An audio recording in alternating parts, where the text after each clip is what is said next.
End gold buyers, మీ కష్టాల్లో నమ్మకమైన మీ ఆత్మీయ నేస్తం.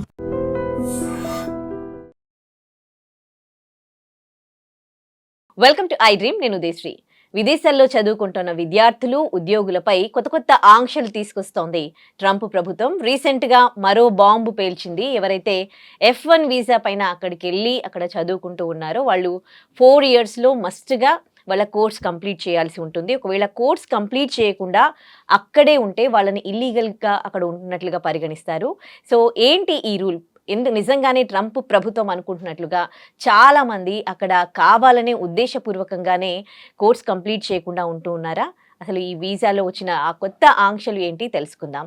మనతో ఉన్నారు జియో పొలిటికల్ అనలిస్ట్ సురభి గారు. మాట్లాడదాం. హాయ్ సురభి గారు, welcome to our studio. Thank you so much. Yes ma'am. Yeah.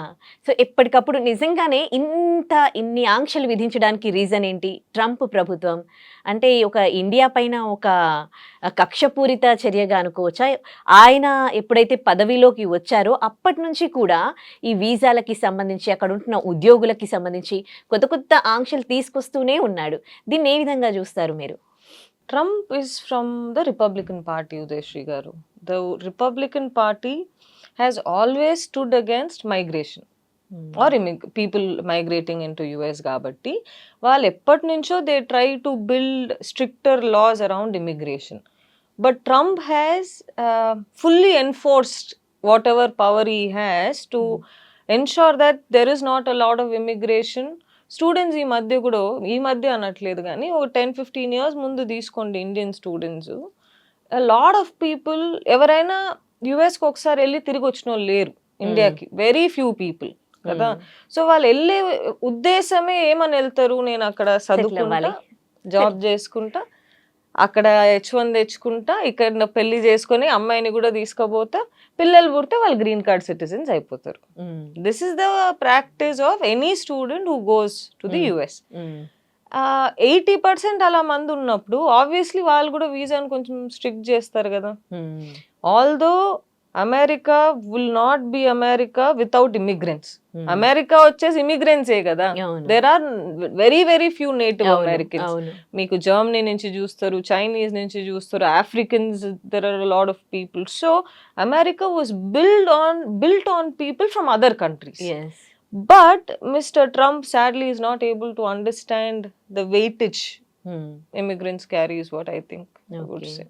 కానీ ఇప్పుడు అంటే ఇయర్లీ మన దగ్గర నుంచి చాలా మంది ఇండియన్స్ అక్కడికి వెళ్తారు, స్టూడెంట్స్, తెలుగు వాళ్ళు.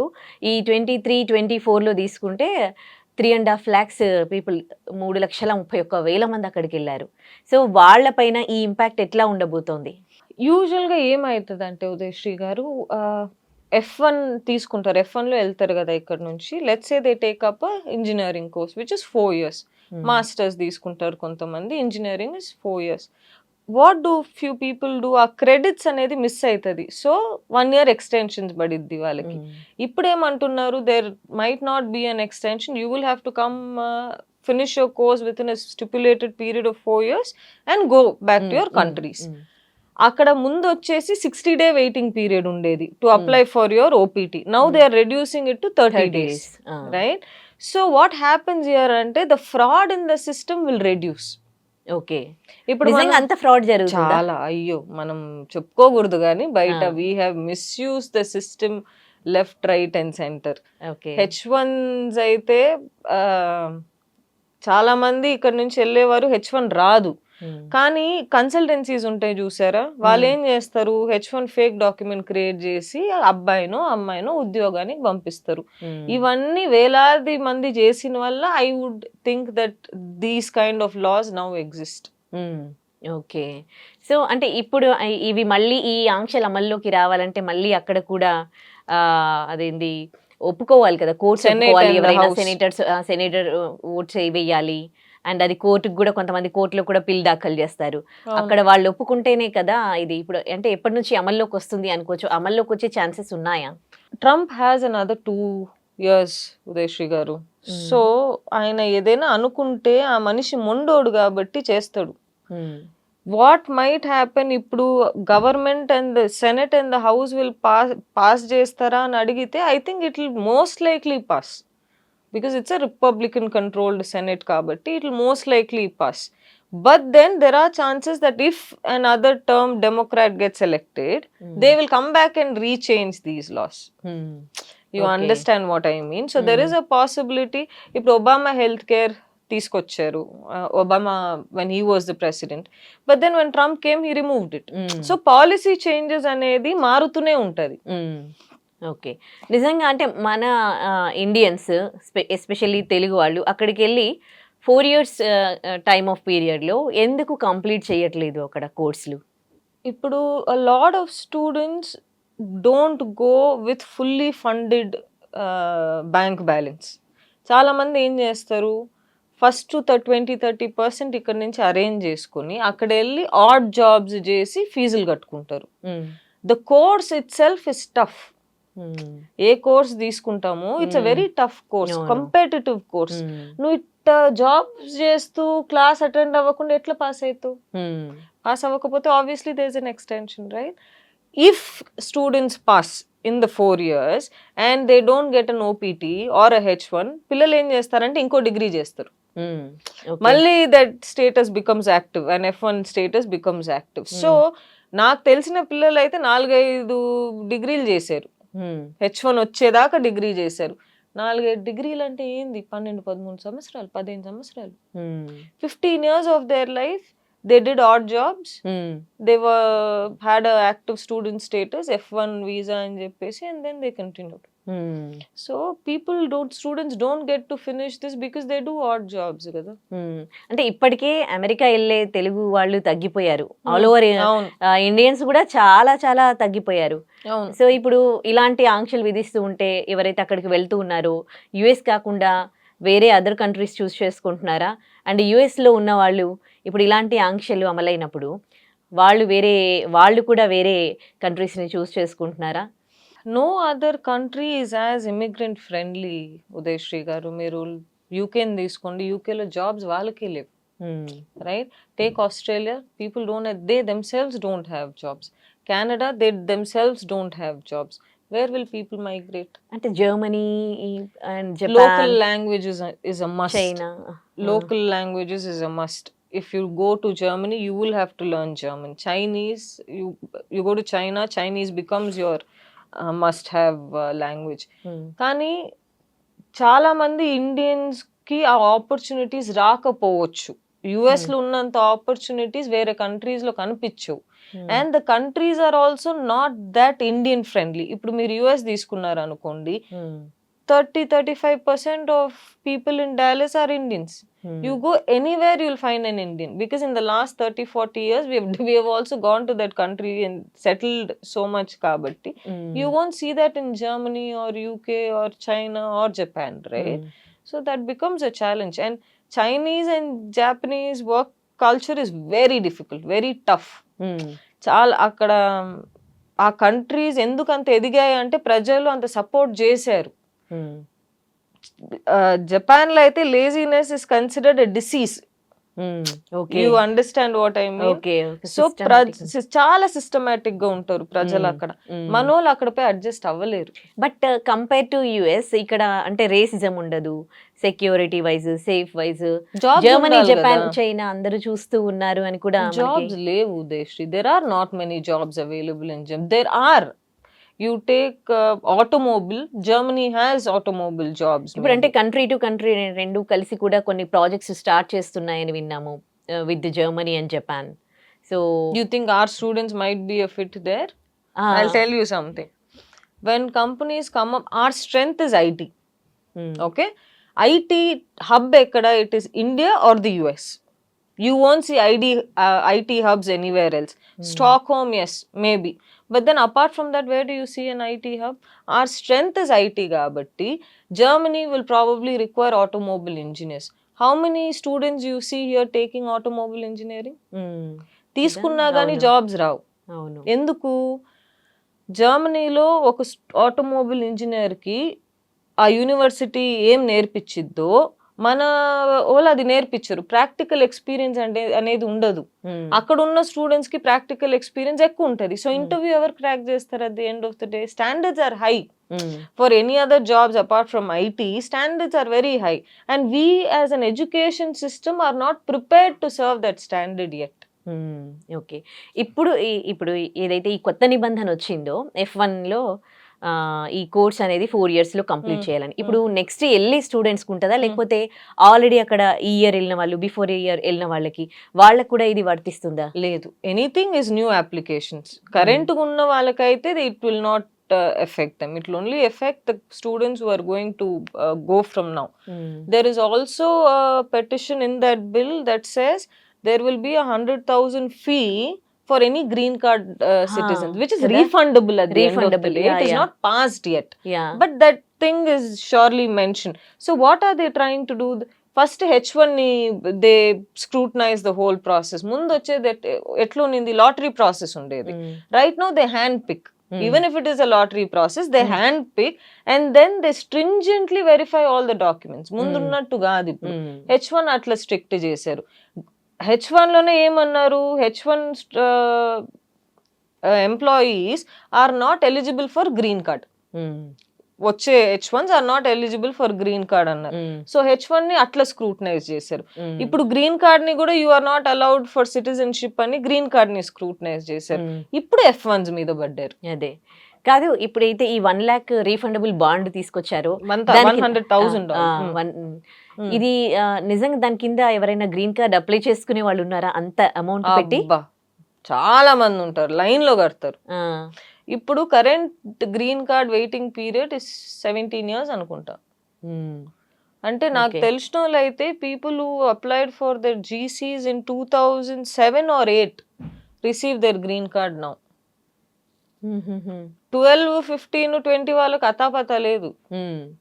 2007 వాళ్ళు ఇప్పుడు వచ్చింది, మొన్న వచ్చింది ఒక అబ్బాయికి.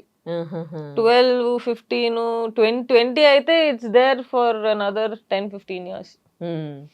మరి ఇప్పుడు అక్కడ ఉన్న స్టూడెంట్స్ కి గానీ, ఇక్కడ నుంచి వెళ్ళే స్టూడెంట్స్ కి గానీ మీరు ఏం చెప్పదలుచుకున్నారు? వెళ్ళమాకండి, అంతే అంటారా? Don't go because there are not many opportunities. అక్కడ పిల్లల్ని ఎట్లా చూస్తున్నారు అంటే, పిల్లలు ఇక్కడ చెప్పుకోలేకపోతున్నారు ఉదయశ్రీ గారు. కానీ ఒక సబ్వేకి వెళ్ళారు అనుకోండి, if a guy is working there, if a student is working there, immigration office వచ్చేసి take your ID proof, give me your visa status. అందరి ముందు అట్లా అడిగితే ఎంత అవమానం పిల్లలకి, అది అర్థం చేసుకోలేకపోతున్నారు.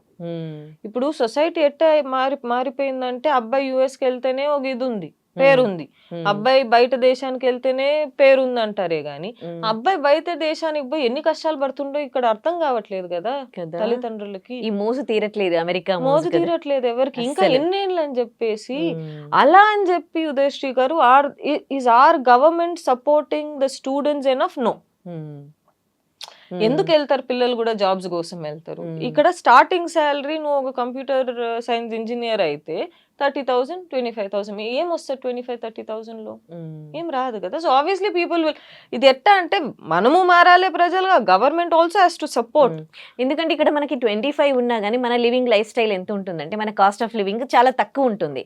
సో కానీ ఎప్పుడైతే డాలర్స్ చూస్తారో, అక్కడ డాలర్స్లలో చూస్తారు, ఇక్కడ ఆ 25,000 ఈజ్ నథింగ్ టు దెమ్ కదా. యా, జస్ట్ ఒక they can earn it in 3 to 4 days లో ఎర్న్ చేస్తున్నారు.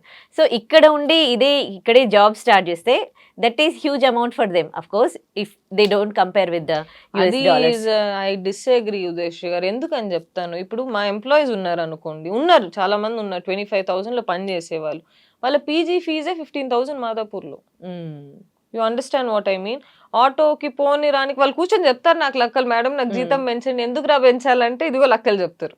ఓకే, ఇప్పుడు డాలర్స్ లో అక్కడ సంపాదిస్తారు కదా, వాళ్ళకి వాళ్ళ లైఫ్ స్టైల్ ని బట్టి అది వాళ్ళు ఎంత సంపాదించారో అంతకంతకే అయిపోదా అక్కడ కూడా? అక్కడ C a student probably gets paid about $4,000 per month అంటున్నా. ఆడ్ జాబ్స్ చేసిన $4,000 to $3,500 చేసేస్తారు ఎట్టయినా. సో అది ఎట్ట 2-3 లక్షలు అయింది కదా. కానీ వాళ్ళు ఒక పిజ్జా కొనుక్కున్నా దాని కాస్ట్ ఎంత ఉంటుంది? పిజ్జా ఎంత ఉంటుంది జయశ్రీ గారు? It will be probably $4 or $5. అక్కడ కాస్ట్ ఆఫ్ లివింగ్ తక్కువే. నీ దగ్గర ఒక కార్ ఉండి పక్కన చేసుకుంటే cost of living is less. And ఒక్క అపార్ట్మెంట్ లో 10 స్టూడెంట్స్ ఉంటారు ఆడ.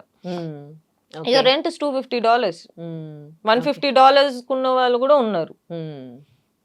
So I'm not saying that dollar dreams are bad or I'm not saying all that. I'm only saying this is not the time for us to move. Okay. ఇప్పుడు మరి ఇక్కడ చదువుకొని విదేశాల్లో settle అవ్వాలనుకున్న students కి ఉన్న options ఏంటి? Firstly I think you have to produce all original documents. లేనిది మనం అప్లికేషన్లో ఎక్కడ పెట్టలేము ఇప్పుడు ఏ కంట్రీ తీసుకున్నా, రైట్? ఇప్పుడు ఎలా అవుతుంది అంటే ఒక గ్యాప్ ఉన్నింది అనుకోండి రెజ్యూమేలో. అబ్బాయి ఒక ఎగ్జాంపుల్ చెప్తా, ఒక అబ్బాయి 2023లో ఇంజనీరింగ్ ఫినిష్ చేశాడు అనుకోండి, ఇప్పటిదాకా జాబ్స్ లేవు. మన కన్సల్టెన్సీస్ ఏం చేస్తాయి, ఏదో ఫేక్ ఎక్స్పీరియన్స్ పెట్టి సబ్మిట్ చేసేస్తారు అప్లికేషన్. దొరుక్కుపోతున్నారు స్టూడెంట్స్ ఇప్పుడు. So they have to be very careful doing all this. పోయేది నేను చదువుకోవడానికి అని పోవాలి, నేను అక్కడ ఉద్యోగం చేస్తాను, తర్వాత H1 తెచ్చుకుంటాను, అక్కడే సెటిల్ అవుతానని పోతే మాత్రం now is not the good time. They will send you back. మా ఎంప్లాయీస్ అయితే కొన్ని ఎయిర్పోర్ట్స్ లో they were detain and then they were sent back also. Chennai airport తీసుకోండి, జెర్సీ ఎయిర్పోర్ట్ తీసుకోండి, ఎక్కడైనా డాక్యుమెంట్స్ కొంచెం మిస్ మ్యాచ్ అయింది అనుకోండి, they are sent back. And ఒక్కసారి ఆ డీపోర్ట్ స్టాంప్ పడింది అనుకోండి మీ పాస్పోర్ట్ లో, you cannot travel to any major countries because they will also detain you at immigration. ఇప్పుడు అక్కడున్న వాళ్ళకి కూడా చాలా మంది జాబ్స్ పోతూ ఉన్నాయి అండ్ కొత్త జాబ్స్ కూడా వస్తూ ఉన్నాయి. కానీ అక్కడ జాబ్ పోయిన వాళ్ళందరూ కూడా మళ్ళీ బ్యాక్ ఏమీ ఇండియా రావట్లేదు. Still they are being there only. So what it means? It means we are addicted to the lifestyle of America. Are they safe there? Not having job? No, they are not. What do? They live on credit cards. They take loans. They do all, they borrow from friends. And how long atla? You and I know, we are wise people కాబట్టి we know, but then వాళ్ళకి అది చుట్టూ ఒక cloud ఉంటది కదా పైన, నేను ఇండియాకి వెళ్ళిపోతే నా పరువు పోతుంది అని చెప్పేసి. ఆ స్టిగ్మాని if you are able to change, no, a lot of people will come back. అంటే పరువు పోతుందనా లేకపోతే ఒక లైఫ్ స్టైల్ కి, ఒక లగ్జూరియస్ లైఫ్ స్టైల్ కి అలవాటు పడి రాలేకపోతున్నారా? Both, obviously no, both. అక్కడ లగ్జూరియస్ అనడానికంటే ఇది I don't know how far it is true Udayasri గారు, కానీ అక్కడ చాలా మంది ఎందుకు రాను తిరిగి ఇండియాకి రావంటే, ఇండియాకి వస్తే 100 మందికి సంజాయించి చెప్పుకోవాలి, ఎందుకు అది చేస్తున్నావు, ఇది చేస్తున్నావు, గట్ల ఎందుకు పోతున్నావు, గిట్ల ఎందుకు నడుస్తున్నావు, గిట్ల ఎందుకు కూర్చుంటున్నావు అని అడుగుతారు. ఇక్కడ ఉంటే ప్రశాంతం, అబ్బాయి ఎవరు అడిగేది లేదు, నేనైందా నా పని అయిందని, ఇలాంటి కొన్ని ఫీడ్బ్యాక్స్ ను వస్తాయి. So who knows. Okay. And అక్కడ వాళ్ళు ఎర్న్ చేసి ఇండియాకి పంపించాలన్నా కానీ దానిపైన కూడా ఇంతకు ముందు లాంటి రూల్స్ లేవు, కొత్త కొత్త రూల్స్ వచ్చాయి, టాక్సేషన్స్. సో ఏంటి ఆ కొత్త టాక్సేషన్స్ అంటే? see, before whenever we could send, there's a certain amount of money that you can send without any taxation. If you cross about $20,000 per year, there is a taxation that you have to pay. That depends on state to state. ఇప్పుడు India లాగా it is not a common taxation. అక్కడ state taxes వేరే, federal taxes వేరే. So it will depend on state, federal, what visa you're on. H1 వీసాలో ఉంటే లాంటి tax ఉంటుంది, నువ్వు citizen అయితే ఇంకో లాంటి ట్యాక్స్ ఉంటుంది. డ్యూయల్ టాక్సేషన్ అవ్వదు. సో సోర్స్ ఆఫ్ ఫండ్స్ ఎక్కడి నుంచి చూపిస్తున్నావో అట్ట, that's how you can say how much tax needs to be paid. కానీ it only be, it won't be a dual taxation. Okay. ఇప్పుడు B1, B2 వీసాల పైన కూడా వెళ్తూ ఉంటారు కదా, వాటికి కూడా ఏమైనా కొత్త రూల్స్ ఏమైనా వచ్చాయి? అవి ఇవ్వడానికి కూడా చాలా కండిషన్స్ పెడుతున్నారని విన్నాం. B1, B2 ఇంటర్వ్యూ స్లాట్స్ ఏ లేవు ఉదయశ్రీ గారు. I think the wait time is 2 years. Actual గా చూస్తే ద వెయిట్ టైమ్ ఇస్ 2 దొరుకుతుంది కానీ, but then generally it is 2 years wait time అంటున్నారు ఇప్పుడు. ముందు సో B1, B2 వీసాలు వెళ్ళే వాళ్ళు port of entry whenever they are going to enter, right, there is an immigration officer who stands, asks you why are you coming, who is your point of contact here, invitation letter అని ఒక letter పంపించమంటారు. అక్కడ ఉన్న whoever is sponsoring for the visa, bank statements అడుగుతారు. ముందు అడిగేవాళ్ళు కాదు చాలా మంది. You land in a democrat state, like for example Jersey, or you land in New York, people usually get in. But now California was one of those states which let immigrants in very smoothly. కానీ ఇప్పుడు Michigan, but now the borders have become strict. So if you're not satisfying the immigration officer, you're deported back. It's the same case with B1, B2 lo you'll see more such cases. Rather than F1 and H1, B1, B2 లో ఇలాంటి cases ఎక్కువ చూస్తారు. అలాగే జర్నలిస్టులకు కూడా ఇచ్చే I visa పైన కూడా ఇంకా కొన్ని రూల్స్ వచ్చాయి కదా, ఏంటవి? చైనీస్ వాళ్ళకి I think now they are only allowed to stay for 90 days.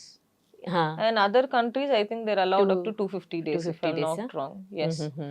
So Chinese people obviously is understandable. They're a threat to the US democracy కాబట్టి అని వాళ్ళు అనుకుంటారు కాబట్టి it's yeah. only 90 days. Okay But the rest, I think it's about 240 days or 250 days. Okay so right thank you so Thank much you. అండి చాలా Thank you, information Deshri. ఇచ్చారు US Thank కి you. సంబంధించి Thank right you. Thank you